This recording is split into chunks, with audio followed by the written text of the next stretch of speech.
ओम गणेशाय नमः। आप सभी को तिलचौथ व्रत की बहुत बहुत शुभकामनाएं। विघ्नहर्ता गणेश आपको व आपके परिवार को सभी प्रकार के संकटों से दूर करें। इसी मंगल कामना के साथ हम तिलचौथ की पौराणिक कहानी सुनते हैं। कहानी इस प्रकार है। एक शहर में देवरानी जेठानी रहती थी। जेठानी अमीर थी और देवरानी गरीब थी। देवरानी गणेश जी की भक्त थी।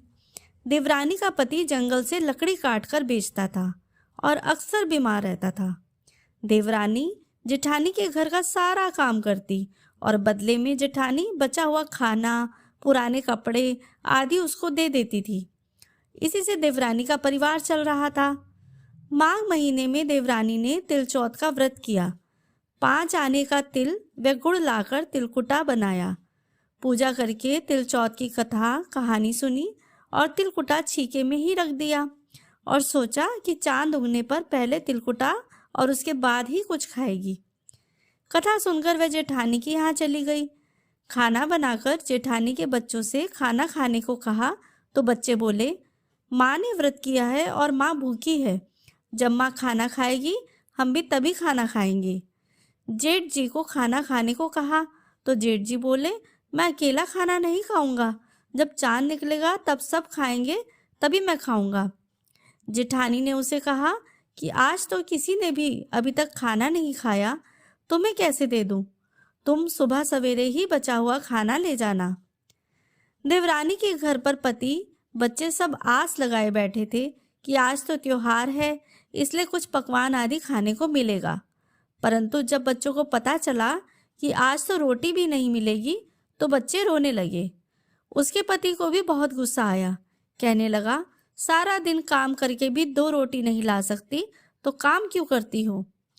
पति ने गुस्से में आकर पत्नी को कपड़े धोने के धोवने से मारा। धोवना हाथ से छूट गया और पाटे से मारा। वह बेचारी गणेश जी को याद करती हुई रोते रोते पानी पीकर सो गई। उस दिन गणेश जी ने देवरानी के सपने में आकर कहने लगे, धोवने मारी, पाटे मारी, सो रही है या जाग रही है? वह बोली, कुछ सो रही हूँ, कुछ जाग रही हूँ। गणेश जी बोले, भूख लगी है, कुछ खाने को दे। देवरानी बोली, क्या दूँ? मेरे घर में तो अन्न का एक दाना भी नहीं है। जेठानी बचा खुचा खाना देती थी, आज वह भी नहीं मिला। पूजा का बचा हुआ तिलकुटा छीके में पड़ा है, वही खा लो। तिलकुटा खाने के बाद गणेश जी बोले, धोवने मारी, पाटे मारी, निपटाई लगी है, कहाँ निपटे? वह बोली, यह पड़ा है घर, जहाँ इच्छा हो वहाँ निपट लो। फिर गणेश जी बच्चे की तरह बोले, अब कहाँ पहुँचूं? नींद में मग्न अब देवरानी को बहुत गुस्सा आया कि कब से तंग किए जा रहे हैं। सो बोली, मेरे सर पर पोंछो और कहा, पोंछोगे?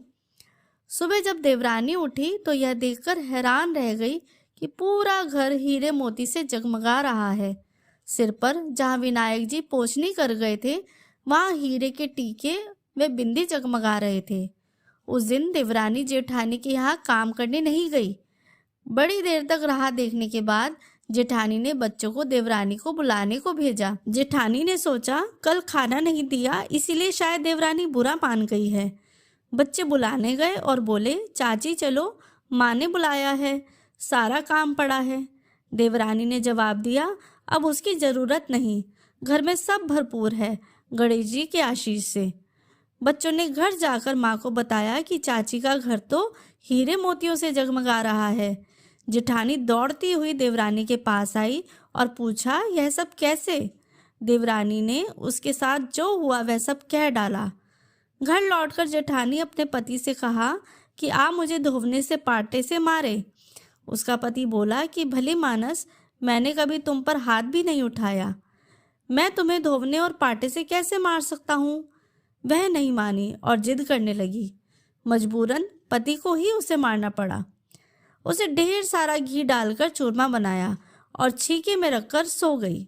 रात को चौथ विनायक जी सपने में आए और कहने लगे, भूख लगी है, क्या खाऊं?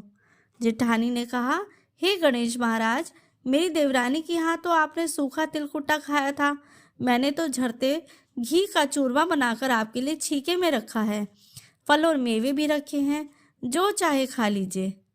बाल स्वरूप गणेश जी बोले, अब निपटे कहाँ? जेठानी बोली, उसके यहाँ तो टूटी फूटी झोपड़ी थी, मेरे यहाँ तो कंचन की महल है, जहाँ चाहो निपटो। फिर गणेश जी ने पूछा, अब पोंछूं कहाँ? जेठानी बोली, मेरे ललाट पर बड़ी सी बिंदी लगाकर पोंछ लो। धन की भूखी जेठानी सुबह बहुत जल्दी उठ गई। सोचा घर हीरे जवाहरात से भर चुका होगा, पर देखा तो पूरे घर में गंदगी फैली हुई थी। तेज बदबू आ रही थी। उसके सिर पर बहुत गंदगी लगी हुई थी। उसने कहा, हे गणेश महाराज, यह आपने क्या किया?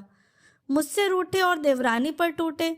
जेठानी ने घर की सफाई करने की बहुत कोशिश की, परंतु गंदगी और ज़्यादा फैलती गई। जेठानी के पति को मालूम चला तो वह भी बहुत गुस्सा हुआ और बोला, तेरे पास इतना सब कुछ था, फिर भी तेरा मन नहीं भरा। परेशान होकर चौथ के गणेश जी से मदद की विनती करने लगी। गणेश जी ने कहा, देवरानी से जलन के कारण तूने जो किया था, यह उसी का फल है। अब तू अपने धन में से आधा उसे दे देगी, तभी यह सब साफ होगा। उसने आधा धन बांट दिया, किंतु मोहरों की एक हांडी चूल्हे के नीचे गाड़ रखी थी। उसने सोचा किसी को पता नहीं चलेगा, और उसने उस धन को नहीं बांटा। उसने कहा, हे श्री गणेश जी, अब तो अपना यह बिखराव समेटो। वे बोले, पहले चूल्हे के नीचे गाड़ी हुई मोहरों की हांडी सहित ताक में रखी 2 सुई के 2 हिस्से कर दे। इस प्रकार श्री गणेश ने बाल स्वरूप में आकर सुई जैसी छोटी चीज का भी बंटवारा किया और अपनी माया समेटी। हे गणेश महाराज, जैसे आपने देवरानी पर कृपा की, वैसे सब पर करना। कहानी कहने वाले, सुनने वाले और हुंकारा भरने वाले सब पर कृपा करना, किंतु जेठानी को जैसी सजा दी वैसे किसी को मत देना। बोलो गणेश जी महाराज की जय। चौथ माता की जय।